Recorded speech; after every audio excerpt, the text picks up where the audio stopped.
Bismillahirrahmanirrahim. Assalamualaikum warahmatullahi wabarakatuh. Alhamdulillah, syukurullah, wala hawla wala quwwata illa billah. Allahumma shalli wa sallim barik ala sayyidina Muhammadin wa ala alihi wa sahbihi ajma'in. Amma ba'd.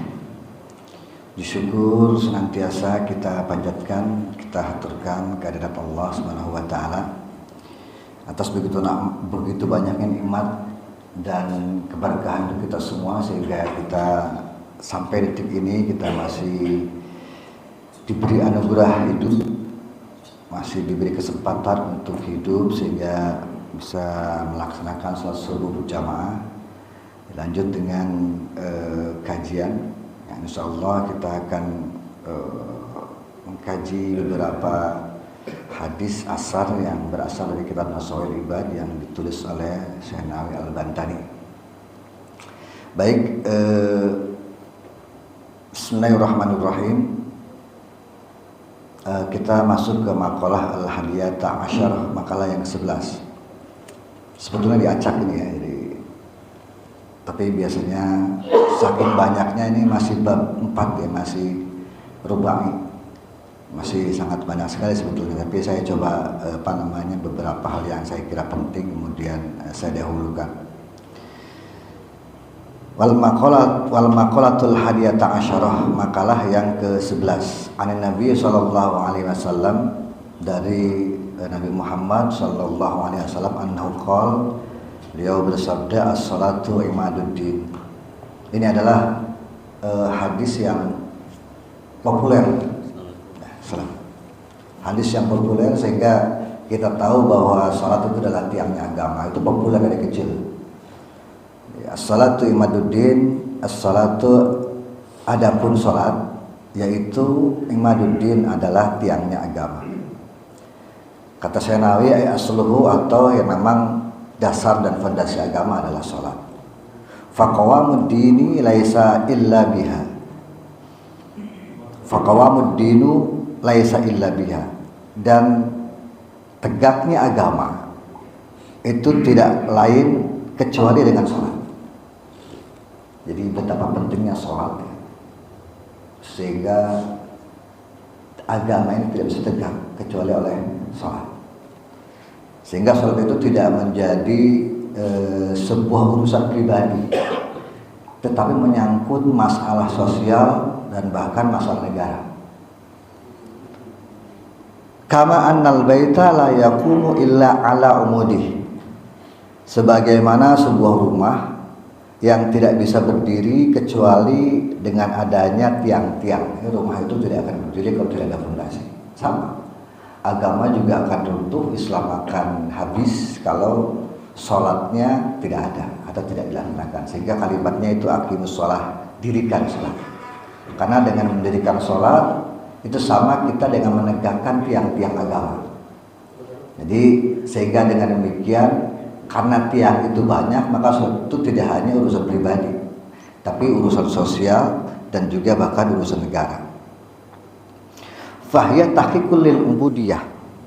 Sholat itu adalah tahqiqu lil ubudiyah, menjadi bukti. Ya, tahqiq itu bukti. Bukti bahwa kita ini ibadah, atau bukti bahwa kita ini hamba Allah. Jadi tidak ada yang bisa membuktikan sebagai seorang muslim kecuali sholat. Jadi nggak ada. Orang kalau hanya puasa doang, hanya haji aja gitu, atau ibadah yang lain, itu tidak ada artinya kalau tidak sholat. Sehingga sholat itu menentukan sekali dan membuktikan bahwa seorang hamba atau orang yang memang dia beribadah, maka sholat itu menjadi penentu paling utama dan paling penting.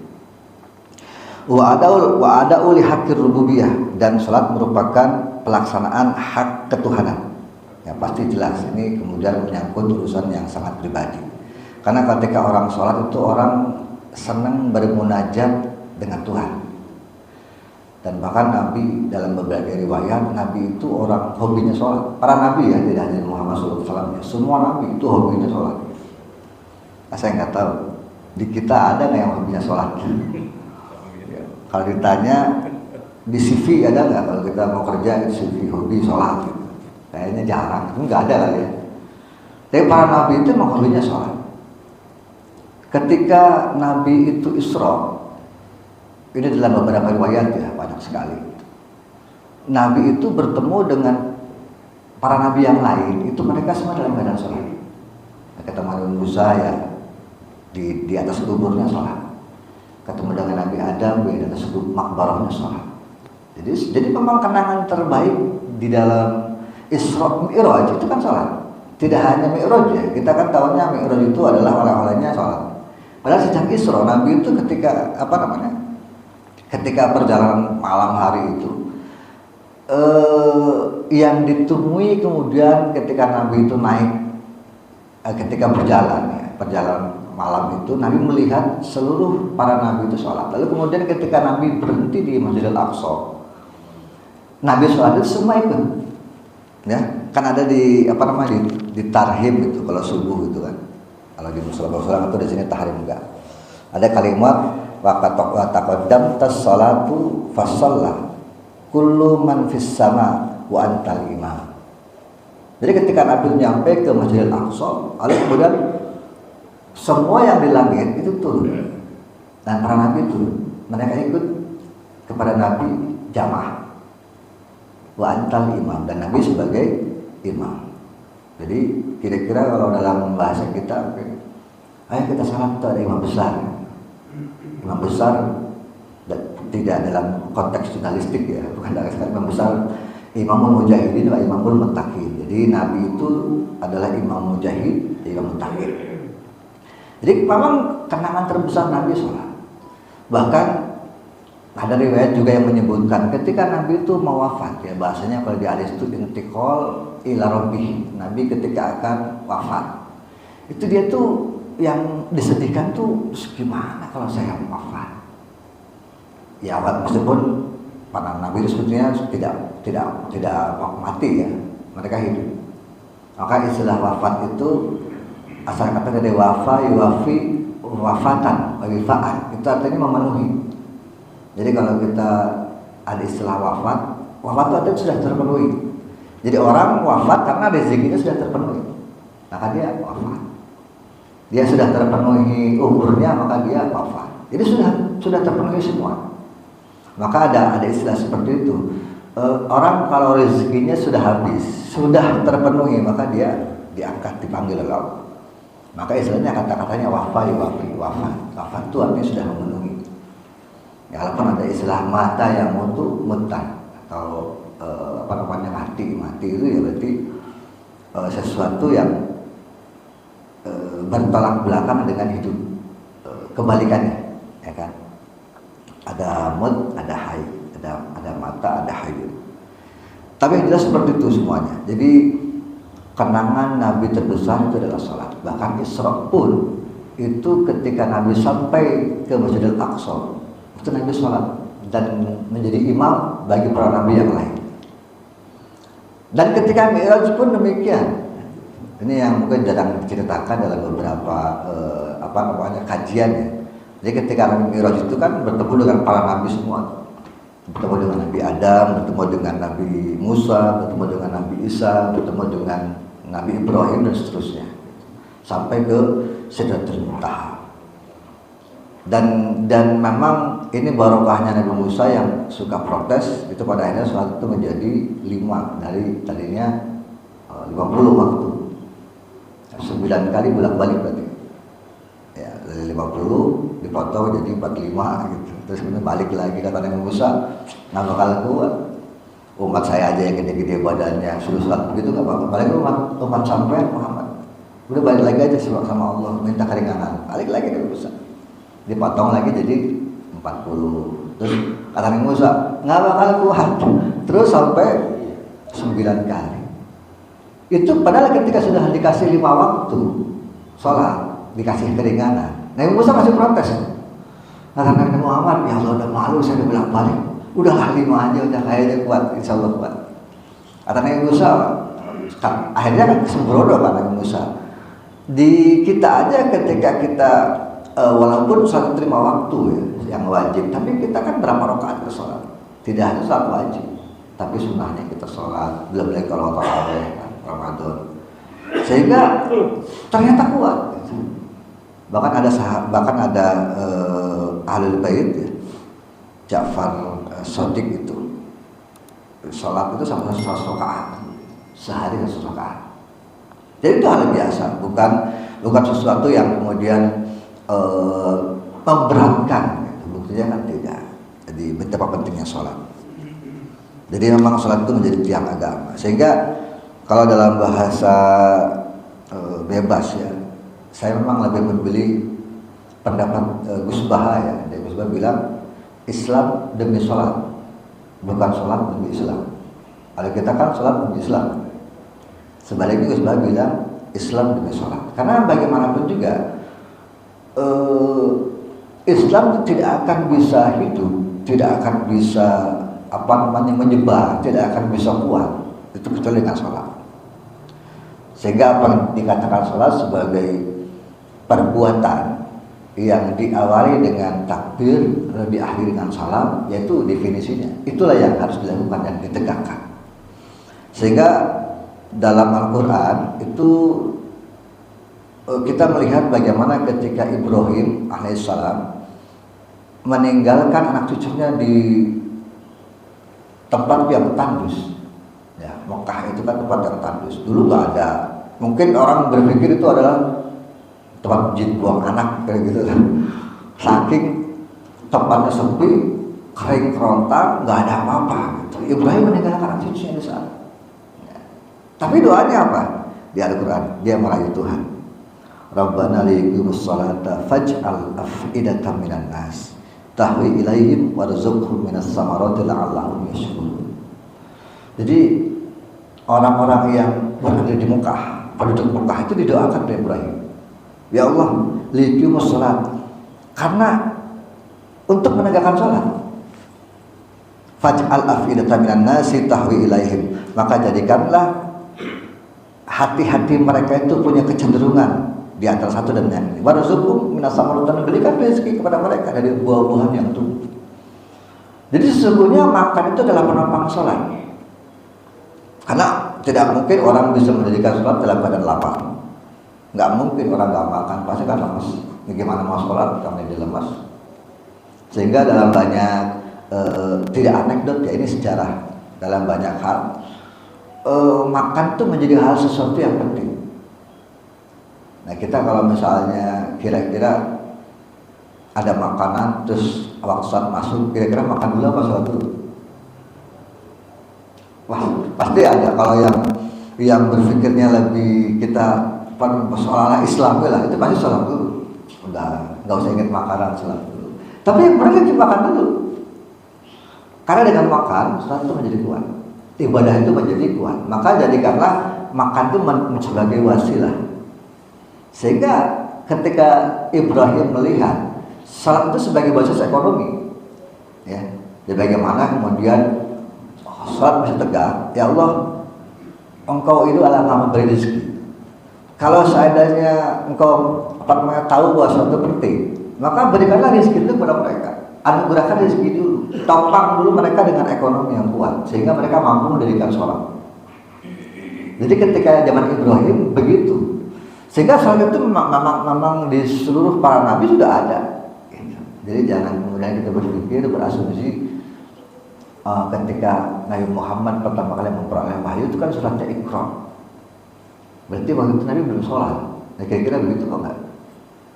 Kenapa tidak? Kalau begitu Nabi sholatnya seperti apa? Kenapa tidak Al-Fatihah yang pertama kali turun? Karena Al-Fatihah itu adalah surat yang dibaca setiap sholat. Ketika Iqra turun, Nabi sudah hafal Al-Fatihah belum? Yakin? Yakin. Nah, itu kata banyak ulama. Tapi kalau kita baca kajian yang lain, kita bilang lain di dalam ulumul Quran, itu ada ulama yang berpendapat Al-Fatihah sudah turun lebih dulu. Karena Al-Fatihah adalah surat yang dibaca Nabi ketika sholat.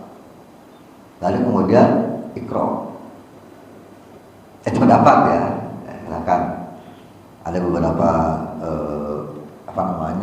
kitab ulumul Quran termasuk Al-Itqan fi Ulumul Quran yang kayak Asy'ari itu unik kitabnya, itu luar biasa ya.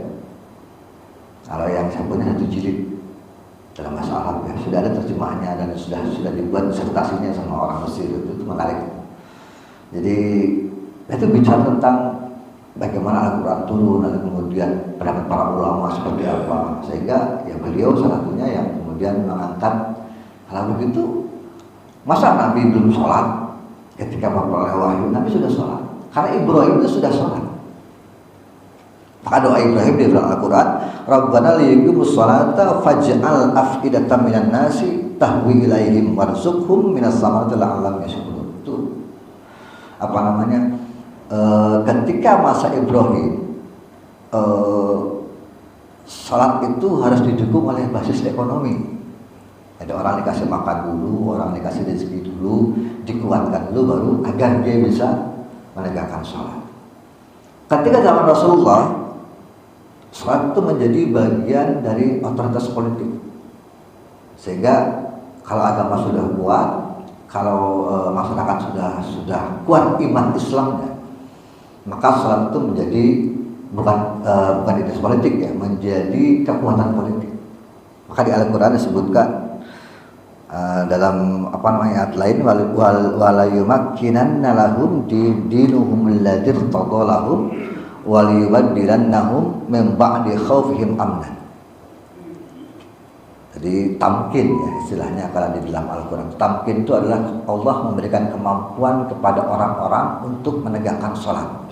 Jadi ibadah itu menjadi satu kekuatan, menjadi sebuah kegiatan yang netral. Dialah Allah yang sungguh telah akan meneguhkan bagi mereka agama yang telah diridhoi. Dengan demikian, ketika sudah meneguhkan agama, waliyubaddilannahum min ba'di khaufihim amna. Benar, mereka itu orang-orang yang ada di sana itu merasa aman, tidak lagi takut. Dulu kan sholat begitu, para sahabat itu sholat sembunyi-sembunyi. Kenapa? Karena mereka di bawah sebuah hegemoni politik Quraisy yang memang melarang itu. Sehingga kita bersyukur ketika Islam itu masuk ke Selat Malaka. Jadi sebetulnya kan Indonesia dengan Vietnam itu kan sama, masih negara baru, masih bentuk wilayah baru lah. Tapi untungnya kalau Vietnam itu kan tidak memakai kekuatan politik, maka yang menguasai adalah orang-orang non-Muslim. Tapi untungnya Indonesia itu dikuasai oleh para ulama dan mereka membuat kerajaan-kerajaan Islam, bahkan mengalahkan Majapahit. Jadi Majapahit yang sedemikian besar, Sriwijaya yang sedemikian besar itu dikalahkan oleh para wali. Maka muncul kerajaan Demak Bintoro pertama kali kan. Kerajaannya Raden Fatah. Raden Fatah itu sesungguhnya adalah anak dari Brawijaya. Brawijaya yang Raja Majapahit terakhir, dan dia nikah dengan putri Cina, makanya gelarnya dia Sarapati Jinbun, Pangeran Jinbun. Jinbun itu bahasa Cina, artinya orang kuat. Jadi kita tidak aneh sebetulnya nanti dengan dengan kehidupan kita di sekarang pada era sekarang ini adalah ya memang banyak orang Cina yang hidup. Jadi dulu itu orang Cina itu ada dua kekuatan besar yang datang, ada dari klan Yunan, itu biasanya orang Muslim itu. Ada yang klan Hokkien itu non Muslim. Yang Yunan itu yang kemudian mereka menikah dengan pribumi. Tapi ya memang tidak ada Cina asli di sini, aslinya nggak ada. Karena orang-orang perempuan Cina itu baru bermigrasi abad 19. Jadi ketika abad 14-15 itu nggak ada, semua peranakan semua. Ya mereka raja Majapahit kemudian nikah dengan orang Champa. Champa itu orang Vietnam, orang Kamboja. Lalu kemudian menikah, tapi di sana juga orang-orang bukan Cina asli, terus punya anak di sini. Jadi peranakan semua. Kebanyakan itu adalah keturunan Cina yang Yunan. Yunan itu Cina-Cina yang biasanya Muslim kebanyakan.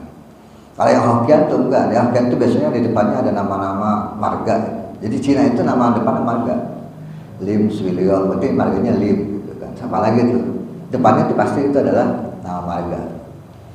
Ya kebanyakan begitu. Tapi di Islam itu sudah diubah. Ya walaupun apa namanya, istilah-istilah belakangan muncul di apa namanya, di Cina kan ya, kayak Jinbun itu kan gelar. Jalan Patah itu adalah Raja Demak yang Islam yang pertama. Jadi memang Indonesia itu uniknya begitu. Kebetulan para ulamanya senang politik. Ya sama sekarang, pada yang keterusan kan. Para ulama senang politik karena memang ada sejarahnya. Sejarahnya ketika bayangkan, seandainya Islam itu tidak dikuasai oleh kekuasaan politik, Indonesia tidak akan seperti ini. Karena kita mah udah sholat udah aman, ya kan? Kemudian puasa enak gitu. Tidak ada pernah ada rasa takut. Maka wajar ketika Allah memilih sebuah wilayah, sebuah negara yang diberkahi, diberkati itu karena negara itu atau apa namanya, wilayah itu dikuasai oleh politik yang membolehkan sholat, membolehkan puasa, membolehkan ibadah-ibadah yang lain. Sehingga harusnya kita bersyukur Indonesia itu sekarang sudah seperti itu. Jangan kemudian punya keinginan semangat jihad. Apa yang perlu dijihadi kan gitu kan? Kita tidak perlu jihad, politiknya sudah kuat di sini. Ya, makanya nanti ada pasangan jihad yang saya kira itu menarik dari Syekh Nawawi. Karena saya membahas Syekh Nawawi itu cukup lama ya, 3 tahun saya membahas tentang kitab-kitab beliau, lalu kemudian saya jadikan disertasi, gitu kan. Sehingga saya melihat Syekh Nawawi itu adalah tokoh yang memiliki cara pandang politik yang tegas. Kenapa dia tidak mau di Indonesia? Karena dia tidak mau kompromi dengan Belanda. Daripada saya hidup di negara, di negeri yang kafir, yang dipimpin dan pemerintahnya kafir, dan lebih saya pindah ke Mekah yang notabene itu sudah Islam. Sehingga saya harus tunduk kepada pemerintahan Islam. Saya nggak mau tunduk kepada pemerintahan kafir. Sehingga dia pindah. Itu kan berarti kan pandangan politiknya kuat sekali. Dia tidak mau bekerja sama, tidak mau terlibat apapun, sekecil apapun dengan pemerintah kolonial. Sehingga ketika di Mekah, dia kemudian membuat sebuah gerakan intelektual kultural kan. Mereka Syekh Nawawi mengumpulkan kiai-kiai dari Jawa yang datang ke Mekah, terus kemudian dikasih pelajaran, dikasih kitab. Mereka suruh pulang kampung belajar kitab itu. Sehingga ya dia itu menjadi corong ya dalam penyebaran kitab kuning ke Indonesia. Jadi waktu itu belum ada kitab kuning. Tapi ketika Syekh Nawawi ada di Mekah dan kemudian didatangi oleh para murid-muridnya, termasuk ada Hasyim Asy'ari, ada apa namanya, banyaklah ya, Mahfud Termas, ada banyak ulama-ulama Indonesia yang kemudian kembali ke pesantren, membangun pesantren lalu menyebarkan kitab kuning. Jadi itu adalah barakahnya Syekh Nawawi Al-Bantani. Jadi cara melawan kolonial, cara apa namanya melawan penjajahan itu tidak dengan fisik, tapi dengan akal. Jadi intelektual kultural gerakannya, tidak dengan kekuatan apa namanya perang itu pasukan mendatang atau ikut berjihad, tidak. Karena bagi dia jihad itu adalah kalau orang diperangi, yuqatilunakum. Jadi kita harus berperang itu kalau ada orang yang memerangi kita. Jadi bukan kita kreatif berperang sendiri, berjihad. Nah, sekarang fenomenanya kan seperti itu. Sedikit-sedikit kalau ada apa namanya pemerintahan yang kira-kira ada orang non-muslimnya lalu sudah jihad. Padahal sejauh ini negara kita sudah negara Islam. Kenapa demikian? Karena buktinya kita sudah tetap merasa aman ketika sholat, kita aman ketika ibadah-ibadah yang lain. Tidak ada tekanan sama sekali dan tidak ada pelarangan. Bayangkan kalau kita misalnya hidup di Cina yang mungkin banyak tekanan dari pemerintah, atau kita hidup di Eropa atau di Amerika misalnya yang Islamnya minoritas, yang kalau mau sholat aja harus sembunyi-sembunyi datang ke masjidnya juga nggak kelihatan kayak ruko gitu kan. Itu kan berarti kan dia kan tidak aman. Nah jarang orang misalnya terang-terangan sholat di tengah jalan gitu, walaupun ada di tengah polisi kan itu jadi. Di sini kalau sholat tengah jalan, ya paling ditabrak ya, tabrak. Kalau enggak ya kita di sholat di mana aja lah. Karena memang bumi ini adalah tempat sujud. Jadi sebenarnya kalau menjelaskan sholat banyak sekali, ya sedikit lah. Fahiya tahkul ubudiyah wa al haq rabbi wa jami'ul ibadat wasailu ila tahqi sarriha. Dan seluruh ibadat itu ada wasail, ada wasilahnya. Jadi memang tadi ketika sholat itu wasilahnya adalah makan. Jadi orang harus makan dulu, harus kenyang dulu baru kuat sholat. Jadi jangan dibalik. Tidak makan belakangan aja. Makanya puasa pun ketika buka puasa kan takjil dulu. Jarang orang sholat dulu, takjil dulu. Kenapa? Karena itu makan dulu, biar sholatnya kuat. Ya pokoknya jangan sok-sokan lah kita. Yang penting kalau ada makannya dulu. Karena itu yang Nabi ajarkan. Ya, ada beberapa riwayat yang menyebutkan begini. Kalau ada makanan ketika mau sholat isya, maka pilihlah makan dulu baru sholat. Jadi memang makan itu penting. Nah sangat penting saya kira karena makan itu menentukan. Ya, orang tidak makan pasti lemas, orang tidak makan pasti sakit, bahkan orang tidak makan pasti mati karena makan. Jadi begitu ketika sudah menjadi bagian dari kekuatan politik, itu memang sholat itu sesuatu yang menentukan sehingga tegaknya suatu negara ciri dari utama kemenangan Islam itu kan dalam bahasa Al-Quran waliyumakkinanna lahum dinahumul ladzi irtada lahum waliyubadilannahum min ba'di khaufihim amna. Jadi kalau orang itu sudah merasa aman, kalau orang sudah merasa nyaman dengan sholat, itu maka itu menjadi ciri utama kemenangan Islam. Udah itu aja patokannya. Sehingga Islam itu sudah tegak, Islam itu sudah menang.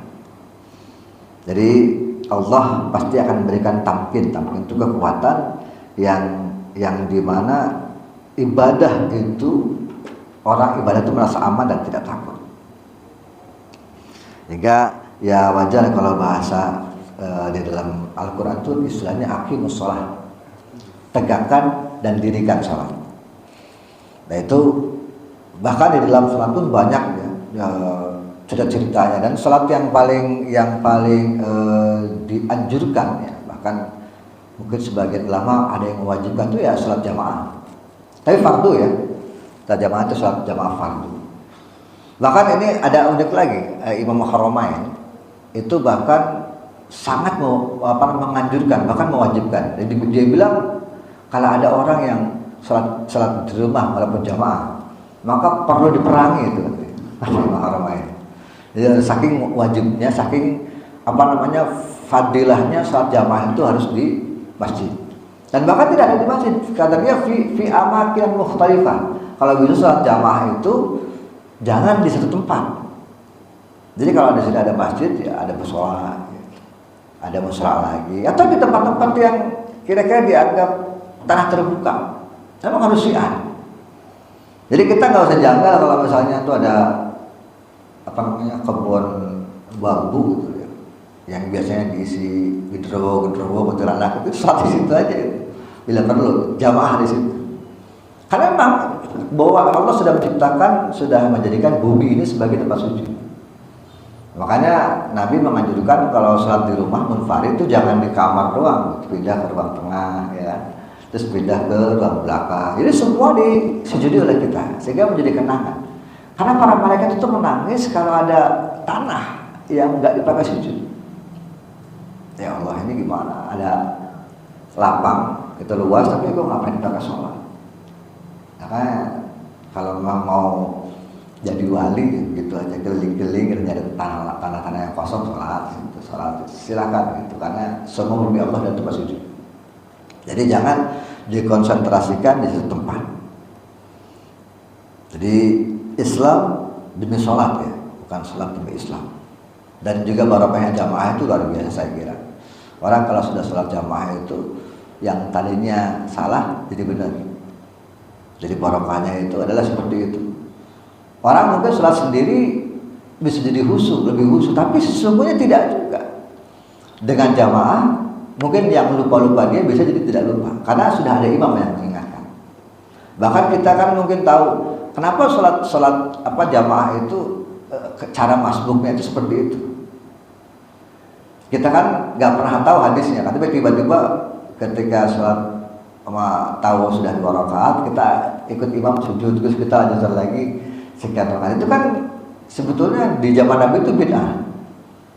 Karena pada awalnya waktu itu ketika zaman jamaah sholat itu, ketika Nabi sedang mengimami sholat, itu kemudian ada jamaah masuk datang, itu kan nanya aja ke teman sebelahnya, ada berapa rakaat? Dia pakai isyarat, misalnya 2 rakaat, dia akan ikutin tuh 2 rakaat dulu sampai nyusul Nabi. Misalnya Nabi udah tahiyat kedua, jadi sampai tahiyat kedua. Dan itu dibiarkan Nabi berbulan-bulan lama. Nah, suatu saat ketika sudah lama itu ada sahabat namanya Mu'ad bin Jabal. Mu'ad itu sama, ketika dia masuk tuh nanya kepada teman sebelahnya, ada berapa rakaat? 1, berapa asar gitu. Dia bilang 3, jadi 1 rakaat lagi. Dia ikut Mu'ad. Ketika Nabi salam, Mu'ad berdiri lagi, melanjutkan yang kurang. Salat pertama, rakaat kedua, sampai berikutnya. Begitu sudah selesai salat, geger ke masjid. Wah, Mu'ad, Anda ini berbuat bid'ah. Dari mana Anda tahu? Kalau salat yang dilakukan masuk seperti Anda, dulu nggak begitu. Akhirnya Nabi menengok ke belakang, ada apa yang ribut? Ini Mu'ad tadi salat. Kan Nabi sudah hampir 2 rakaat, udah habis 2 rakaat lagi. Tapi dia kemudian ikut Nabi terakhir, tapi dia berdiri lagi melanjutkan sholatnya. Dan kata Nabi apa? Yang benar yang Mu'ad. Jadi itulah bid'ah sebetulnya. Jadi kalau kita memandang bid'ah itu adalah, kalau kita anggap bid'ah itu sesuatu yang tidak berasal dari Nabi, yaitu keliru. Ada hal-hal yang dulu Nabi tidak mengajarkan dan tidak ada, tapi sahabat punya kreativitas. Buktinya Nabi benarkan. Atau misalnya banyak baca-baca surat tertentu. Dulu ada seorang sahabat yang kita baca apa namanya? Tidak, itu kan biasanya yang kita populer itu kan apa namanya? Menus sama mata yang tadi misalnya baru. Itu kan populer itu kan. Tapi ada sahabat lain yang membacanya beda. Lupa bacanya, ada barokan fih belakangnya. Terus kemudian Nabi bertanya ketika selesai sholat, siapa tadi yang membaca tidak? Nggak ada yang jawab. Sahabat, kenapa ya? Mereka takut. Dan kata Nabi, tadi saya melihat ada 12 malaikat turun dan mencatat apa namanya bacaan tidak yang dibaca oleh orang itu. Terus baru dia jawab, ana ya Muhammad. Jadi sahabat yang baca itu berbeda. Tetapi para malaikat mengaminkan. Itu kan berarti kan luar biasa. Jadi pada akhirnya kita juga belajar sesungguhnya ya, kita tidak kemudian gampang membid'ahkan, karena banyak hal yang ketika di zaman Nabi itu tidak diajarkan Nabi tapi dibenarkan oleh Nabi. Salah satunya adalah masbuk. Dan bahkan kita tidak pernah ngaji, tidak pernah tahu masbuk itu kayak apa. Tahu itu kita tahunya kalau masbuk itu kan begitu. Kalau sudah 2 rakaat kita ikut imam, misalnya maghrib, berarti kita ikut imam yang 1 rakaat. Tapi setelah selesai salam baru kita berdiri lagi. Itu kan masbuknya ala Mu'ad bin Jabal yang dibenarkan oleh Nabi. Kreativitasnya Mu'ad bin Jabal itu. Nabi nggak mengajarkan itu. Karena awalnya salat itu ya begitu disusul gitu, kira-kira begitulah. Ada untuk 4 rakaat, misalnya ketika sudah 3 rakaat disusul tuh. Dia sendiri salat sampai 3 rakaat, sampai kemudian bareng sama imam, mengikuti imam. Aslinya seperti itu. Nah, kreatifnya Mu'ad itu beda. Jadi memang apa namanya? Begitulah sholat. Jamaah itu punya kriteria sendiri. Makanya Imam Haramain itu punya apa namanya? Punya cara fikih sendiri. Imam Haramain itu adalah orang yang galak, saya kira, dalam berbagai macam apa namanya sejarah cerita itu. Ketika dia itu melihat Mekah itu sebagai kota yang mati, paling dilihat keilmuannya itu kurang, maka dia dari Irak datang ke Mekah. Imam Haramain itu gurunya Al-Ghazali. Sehingga kalau kita baca Ihya Al-Muddin, kalau Imam Al-Ghazali itu kayak galak gitu, kesannya sangat keras gitu. Itu sebetulnya ngikutin gurunya Al-Haramain. Maka ketika Imam Haramain datang ke Mekah, lalu kemudian istilahnya bahasanya kira-kira menggeliatkan keilmuan di Mekah. Ketika Mekah sudah ramai ilmu, dia pindah ke Madinah. Akan disebut Imam Haramain, Imam 2 Tanah Haram. Karena ketika sudah melihat Mekah itu bagus, jadi abad ke-10, abad ke-11 itu Mekah itu mati. nggak kehidupan nggak ada, ini nggak ada, pokoknya matilah. Mana kesel Imam Haramain Dosal dari Irak datang ke Mekah, lalu ngajar. Udah ngajarnya juga kadang ngawur gitu. Ngawur tuh maksudnya ulama yang punya karomah ya, bukan ngawur kayak kita. Punya galak lah pokoknya ngajar. Dia punya fatwa tertentu, fatwa salah satunya adalah fatwa jamaah tadi. Orang kalau sholat jamaah itu fi amakinin mukhtalifatin, harus di tempat-tempat yang berbeda. Jadi nggak boleh dikonsentrasikan di masjid. Jadi kalau dulu ada Masjidil Haram satu, itu orang harus nyebar sholatnya, jangan di situ doang sholatnya. Ya walaupun bahwa pahalanya adalah 100.000 kali kan. Nah, kita kan kadang sekarang begini kan, maunya itu kan pengennya datang ke sana sholatnya di Masjidil Haram karena pahalanya lebih besar. Padahal kan seluruh tanah itu, seluruh bumi itu adalah tempat sujudnya. Tempat sujud yang memang dianugerahkan Allah kepada kita. Imam Haramain itu punya kitab namanya Nihayatul Matlab, 8 jilid kitabnya itu bicara tentang fikih luar biasa. Ya, inilah orang yang sangat membentuk karakter pemikiran Imam Al-Ghazali. Jadi guru yang paling berpengaruh terhadap cara pandang Imam Al-Ghazali itu adalah Imam Haramain. Itu sekelibet cerita. Jadi memang penting ya, jamaah itu penting, dan kalau bisa sholat fardu itu yang harus jamaah gitu. Ya kalau bisa seperti itu, walaupun kita kadang-kadang berpikir ya, dulu betapa persyaratan imam itu sangat ketat sekali. Zaman dulu ya, syaratnya harus ahsin, qiraatnya harus lebih baik, kemudian dia umurnya lebih tua, dan bahkan dia lebih alim kan. Ada kriteria imam gitu. Ya walaupun sekarang ya agak susah juga. Bahkan kriteria imam seperti ini juga dianulir oleh Nabi. Kata Nabi, "Shalla man khalfa shalla li khalfi man qala la ilaha illallah." Salatlah kalian di belakang orang yang sudah mengucapkan la ilaha illallah Muhammadur Rasulullah. Sehingga kalau jamaah itu bisa dengan siapa saja. Boleh, tidak ada kalau misalnya imamnya ini bacanya kurang bagus, kita mufaraqah gitu. Ya walaupun ada yang seperti itu, tapi bagi saya ya sudahlah. Banyak ulama besar itu yang kalau sholat itu diimami oleh santrinya. Dia tidak mau jadi imam, tapi santrinya yang mengimami. Bahkan kita pun harusnya seperti itu. Dimanapun kita sholat ya, kalau kita jamaah ya yakin bahwa sesungguhnya itu sholatnya diterima oleh Allah. Gitu. Karena kan patokan dalilnya adalah inna indadzanni abdi bi. Sehingga kita punya prasangka kepada Allah, ya Allah, udahlah, insyaallah diterima sholatnya, diterima insyaallah. Jadi nggak usah pilih-pilih. Ya, kadang-kadang kita akan begitu. Terlalu banyak pilih-pilih sehingga ya padahal sesungguhnya ya kalau mau lebih rigid lagi, lebih bagus lagi. Orang selama ini kan kalau untuk belajar agar bacanya bagus dengan tajwid. Tapi sesungguhnya ditambahin juga, tajwid itu kan bagian dari bagaimana kita ini bagus dalam makhrijul huruf. Jadi makhrajnya harus bagus. Tapi jangan berhenti di situ, kita tambahin lagi dengan bagaimana wakofnya dan wasolnya. Karena bahaya kalau kita tidak paham wakof dan wasol. Tidak hanya wasol dalam makan gorengan aja di wasol ya, tapi wakof dan wasol itu dalam tajwid. Jadi kalau belajar tajwid tidak hanya makhrijul huruf. Selama ini kan yang diperkuat itu ha ya ha, kho ya kho gitu, ghin ya kan, makhrij itu diperkuat. Tapi sesungguhnya kalau sudah berjalan harus ditambahin dengan wakof dan wasol. Karena bahaya kalau orang tidak tahu wakof. Misalnya ada ayat fawaidul lil musallin, terus berhenti. Atau misalnya innallaha la yastahyi, berhenti. Apa maksudnya adanya kan itu kan? Sehingga kan di Al-Quran ada wakof, ada wasol. Kapan dia berhenti, kapan jalan.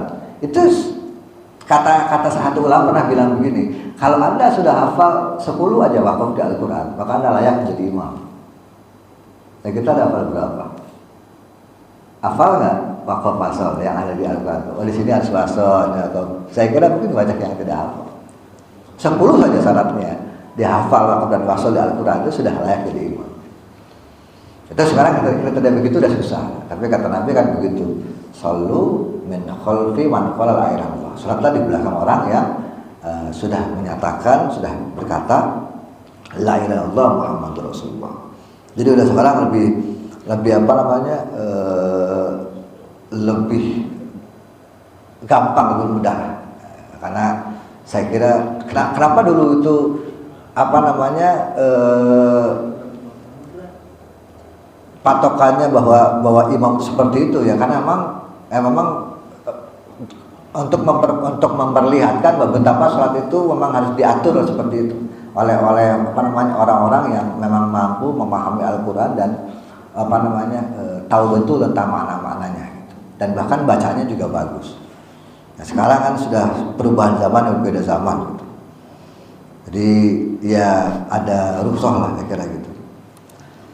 Oke, kita lanjutkan sedikit lagi. Kemudian wasum tu afdal.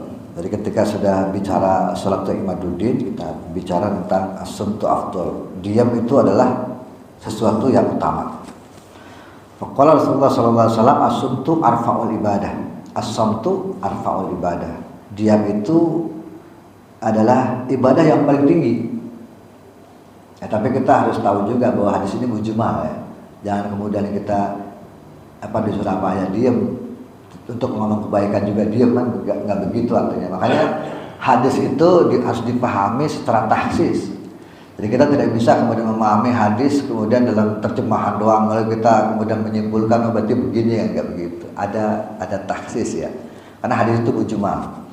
Jadi memang banyak sekali kalau kita mengkaji ulumul hadis itu lebih detail kita memahami pada akhirnya.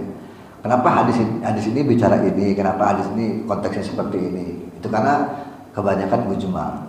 Sehingga kita tidak bisa menyimpulkan dulu ada sebuah hadis bilang begini, hadis misalnya seorang perempuan itu tidak boleh keluar selama 3 hari ya kecuali dengan mahramnya. Nah sekarang gimana konteksnya? Kalau itu dipahami dengan teks, maka perempuan itu boleh naik haji sendirian, nggak boleh. Ya kan? Maka itu mujmal. 3 hari itu adalah batas paling bahaya kalau perempuan sendiri dulu kan. Nah sekarang makanya ketika baca Muwatta Imam Malik pernah bilang saat ini adalah sekarang ini semua perkara sudah longgar, termasuk dia membolehkan ketika jamaah orang berhaji perempuan tanpa mahramnya ya, kemudian berhaji tapi dengan banyak perempuan yang lain maka boleh. Maka sekarang pun pada akhirnya begitu. Kalau kita punya anak perempuan, punya istri lalu jalan-jalan ke Bali misalnya, jalan-jalan ke mana, tapi bareng-bareng kan itu kan 3 hari ya nggak apa-apa gitu. Tapi karena ada jamaahnya gitu. Tapi kalau kita pahami di situ secara tekstual berarti semua nggak boleh gitu. Apalagi mahram itu kan orang yang tidak boleh dinikahi, ada bapak, kakak, adik, paman ya kan. Suami bahkan nggak masuk karena suami itu bukan mahram. Suami itu kan ajnabi kan, orang lain. Benar nggak? Iya, suami itu orang lain, ajnabi. Karena bisa cerai, ya kan? Dia cerai dan selesai. Ketika sudah cerai ya sudah ajnabi, orang asing. Saudara bukan. Tapi kalau paman, kemudian kakak, adik itu adalah mahram. Ada 7 ya, kalau di Al-Quran itu ada 7 yang haram dinikahi. Sehingga itu lebih aman. Nah, kalau suami itu namanya bukan mahram, tapi ajnabi, orang lain. Jadi asum itu afdalun, diam itu adalah utama. Karena kata Nabi asum itu arfa'ul ibadah, diam itu adalah ibadah yang paling tinggi. Rawahu Dailami an Abi Hurairah radhiyallahu anhu. Ai as-sukut, hadis ini diriwayatkan oleh Dailami dari Abu Hurairah. Ai as-sukutu amma la yanfa'u fid din. Tapi diam yang bagaimana? Diam yang as-sukut amma la yanfa'u. Diam dari sesuatu yang tidak manfaat fid din wa dunia. Jadi diam yang dimaksud itu bukan diam dalam secara umum, maka ditahsis ya kan. Diam apa sih? Masa diam itu adalah emas, diam itu adalah afdal utama. Maka ditahsis. Diam as-sukut amma la yanfa'u fid din wa dunia. Dari sesuatu yang tidak manfaat baik dalam urusan agama dan urusan dunia, maka anda diam. Maka diam itu menjadi utama. Tapi kalau disuruh ngaji diam, disuruh sholat diam, berarti kan itu kan namanya bukan itu yang dimaksud. Ya, diam dalam urusan yang tidak manfaat, yang tidak ada kaitannya dengan urusan agama dan dunia, yang tidak manfaat terhadap urusan agama dan dunia. Itu diamnya dia manfaat. Wa tarkur raddi ala man i'tada, dan juga meninggalkan kebencian kepada orang yang menyakiti Anda. Jadi kalau Anda diam terhadap orang yang mendolimi Anda, itu adalah bagian dari asum, diam yang afdal. Nah, kalau umumnya kita kan didolimi dibalas, disakiti dibalas semua jalan. Tapi yang benar adalah sebetulnya sukut yang manfaat itu adalah tarkur raddi ala man i'tada. Itu adalah min arfa'i anwa'il ibadah. Diamnya kita ketika didolimi orang lain itu adalah ibadah tertinggi. Nah, kalau mau ibadah tertinggi, Anda disakiti orang, disakiti orang, tidak ada diam. Itu adalah min min arfa'i anwa'il ibadah.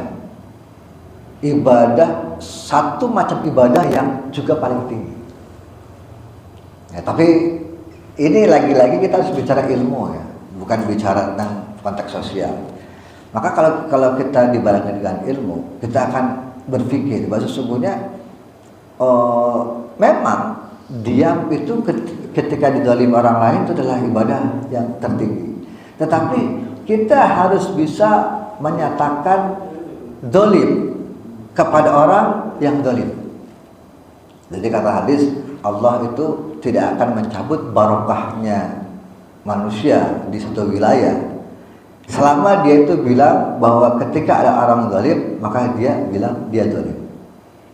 Yaqulu wa huwa zalim anta zalim. Jadi harus berani bilang seperti itu. Sehingga tidak boleh kita diam. Makanya betul ketika ulama itu mengkritik penguasa, mengkritik pemerintah. Tapi mengkritik bukan berarti mengkritik dalam artian benci, bukan. Mengkritik dalam artian untuk meluruskan. Jadi beda ya. Jangan sampai kemudian kita mengikuti tokoh misalnya yang kalau mengkritik seolah-olah mengkritik itu karena benci kepada pemerintah. Jangan. Mengkritiklah karena dengan demikian kalau zalim, ya, kalau ada orang zalim atau penguasa yang zalim, maka kita harus bilang bahwa dia adalah zalim. Jangan diam.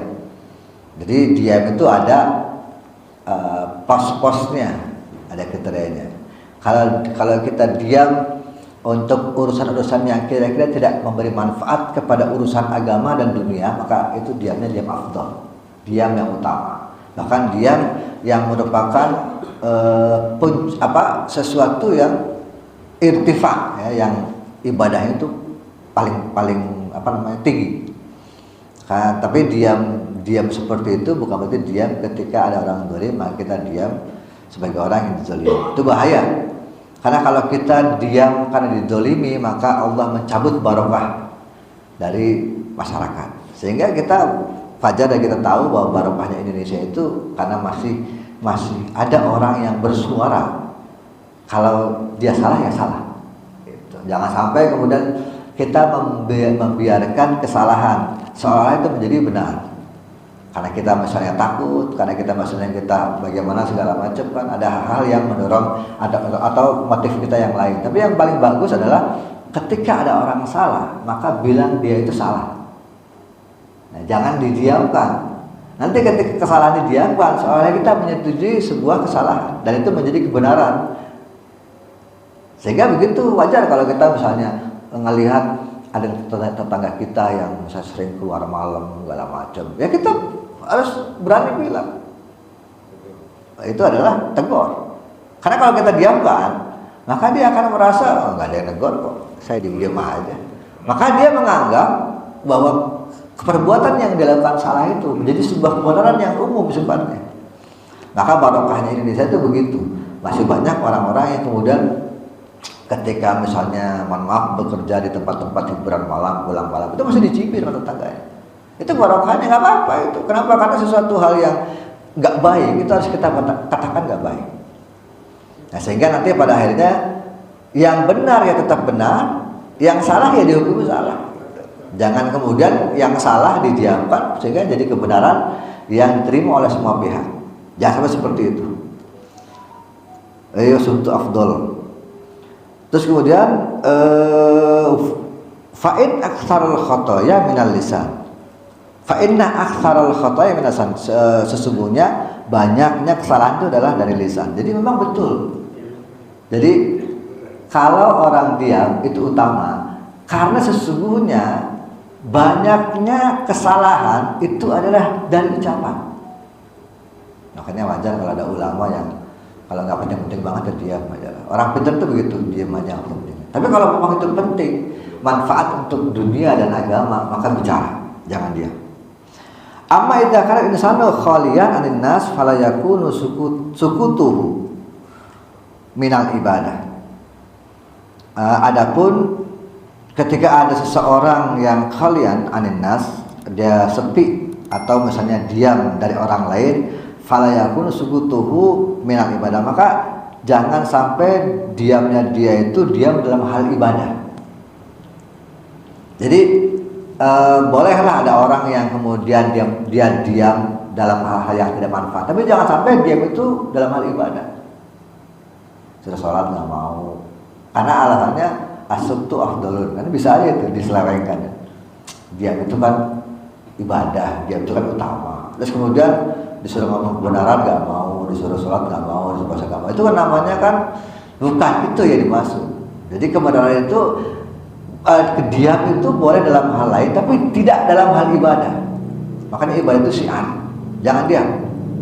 Jadi kalau tadi jamaah silakan Anda jamaah, kalau di masjid atas itu ada lapangan belakang itu yang masih kira-kira baca pohonnya itu, ya sebagian salat jamaah di sana, bikin apa namanya saf lagi di sana. Gitu. Karena itu fatwanya Imam Haramain. Bila perlu selalu jangan di satu tempat, tapi fi amakin mukhtalifatin, di tempat-tempat yang berbeda-beda. Nah, di masjid, di lapangan, ya, di pinggir jalan, dimanapun lah. Kira-kira tempat-tempat yang subuh itu yang seram-seram itu ya buka salat jamaah di sana, gitu. Biar nanti syiar kelihatan. Karena bagaimanapun juga ibadah itu harus syiar. Dan ini adalah salah satu keuntungannya masyarakat Indonesia.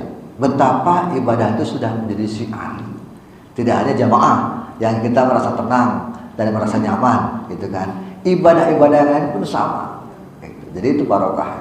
Jadi sudah kita ini sudah merupakan negara Islam yang sangat toleran, yang sangat enak, gitu, sangat nyaman. Jadi kita tidak pernah tertekan kan. Kapanpun kita mau sholat, dimanapun kita mau sholat, itu aman. Kita perjalanan, kemudian ketemu sholat, ketemu sholat, aman, kita nggak takut. Kita kadang-kadang ketemu tempat tertentu terus kita sholat, aman. Jadi alhamdulillah kita punya negara yang memang secara politik itu kuat Islamnya, sehingga sholat itu menjadi hal yang biasa, gitu kan. Dan bahkan sekarang begitu kan, kalau ada calon bupati, ada calon gubernur yang nggak sholat, saya yakin nggak dipilih rakyat. Saya yakin. Kenapa? Saking bahwa sholat itu menjadi identitas, ya, Muslim. Makanya bahkan kadang-kadang begitu, orang yang mau menjadi gubernur, mau jadi bupati, mau jadi pejabat itu, kemudian dia menunjukkan cita diri keagamaannya. Nah, sholat jamaah dia sering datang ke masjid, terus kemudian kadang-kadang disorot, dia kan dibikin videonya, YouTube-nya bahwa dia sedang sholat gitu. Itu kan pencitraannya luar biasa. Itu sholat loh. Nah, bahkan dulu presiden kita kan sebelum ini kan begitu di Afghanistan, itu kan framingnya luar biasa. Framing media itu dia menjadi imam di pejuang mujahidin, kan luar biasa itu. Kemudian digambarkan seperti itu. Maka sholat itu menjadi menjadi komoditas politik. Ya tapi seperti itulah Indonesia gitu.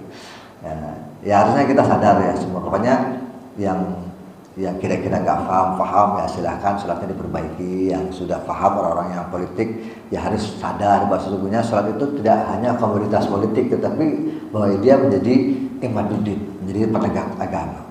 Tapi ya sudah, pada kenyataannya negeri kita adalah negeri yang dibarokahi karena dengan apa namanya penopang kekuatan politik, terutama kita tahu bahwa sesungguhnya sholat itu menjadi hal yang biasa gitu. Mudah-mudahan seperti itu. Saya kira itu ya mudah manfaatnya. Ada yang bertanya nih? Pokoknya intinya saya ulangi lagi, as-salatu imaduddin itu artinya bahwa sholat itu penopang agama. Sholat itu menjadi tiangnya agama. Jadi Islam demi sholat, bukan sholat demi Islam. Jadi Islam itu harus hidup, harus kuat, harus tegak. Itu karena ditopang oleh sholat. Dan sholat itu juga ada masalah-masalah yang lain. Kita tidak mungkin sholat kalau kita lapar, tidak mungkin kita sholat kalau kita miskin dan gitu. Jangan. Kita harus berikan. Jadi orang-orang kaya itu kalau bila perlu ya harus punya inisiatif bagaimana orang-orang yang bisa bekerja dengan saya itu tapi mereka sholat. Ya, jangan sampai kemudian muncul suatu peristiwa di mana misalnya ada seorang buruh pabrik yang dia susah milih ketika dia harus sholat tapi dilarang oleh majikannya misalnya atau dilarang oleh perusahaan, tapi di sisi kalau dia keluar juga nggak ada banyak pekerjaan. Nah, gitu. Sehingga salah satu penopang politiknya itu adalah ketika mereka punya kekuatan untuk mengumpulkan buruh-buruh yang lain, ya kan, menginisiasi menjadi satu kelompok lalu kemudian memprotes itu kan salah satu caranya. Bagaimana kemudian kekuatan politik itu bisa menopang sholat. Jadi bersyukur, harusnya memang seperti itu, bahwa ketika sholat itu sudah menjadi wilayah kekuatan politik, maka tamannya di Al-Quran itu kan Allah akan memberikan tamkin, Allah akan menganugerahkan tamkin. Itu adalah kemampuan kita untuk ibadah secara bebas. Dan itu yang menjadi ciri utama kemenangan Islam. Jadi kita kan berpikir kalau Islam itu menangnya karena peradabannya, bukan karena sholatnya sebetulnya. Kalau orang sudah sholatnya nyaman, sudah sholatnya ibadahnya enak, ibadahnya tidak ditekan, itu sebenarnya sudah menang. Jadi jangan menang itu ukurannya materi, ya. Jangan pakai ukuran itulah. Karena kita kalau pakai ukuran materi, ukuran kemudian intelektual ya mungkin ya kalah gitu. Tapi kalau misalnya ukurannya adalah di negara kita itu sholat dan ibadah itu enak, nyaman dan aman sentosa, nggak ada gangguan. Nah itu berarti ukurannya. Ukurannya sebuah negeri atau wilayah itu adalah barokah gitu. Dan bahkan Allah menganugerahkan futuhatnya. Jadi Allah membuka barokah di bumi yang dimana orangnya itu ketika ibadah itu nyaman dan tenang. Oke, saya kira demikian. Iya, silakan. Kalau tadi sampaikan sholat itu tiang agama. Kalau kita ibaratkan dengan satu bangunan, sholat itu tiang agama, dan apabila kita kaitkan dengan rukun Islam, nah ini fondasinya ini mana ini? Fondasi dinding atau atap itu dengan rukun Islam itu gimana ini? Posisi fondasi apa itu? Dinding atap dengan rukun iman. Apakah fondasinya itu tauhidnya, syahadatnya, atau hajinya di mana gitu? Posisi di bangunan itu. Assalamualaikum warahmatullahi wabarakatuh. Assalamualaikum warahmatullahi wabarakatuh. Jadi memang Islam itu ada rukunnya, dan memang kalau kita ibaratkan rumah, bangunan rumah, maka sholat itu adalah tiang-tiangnya.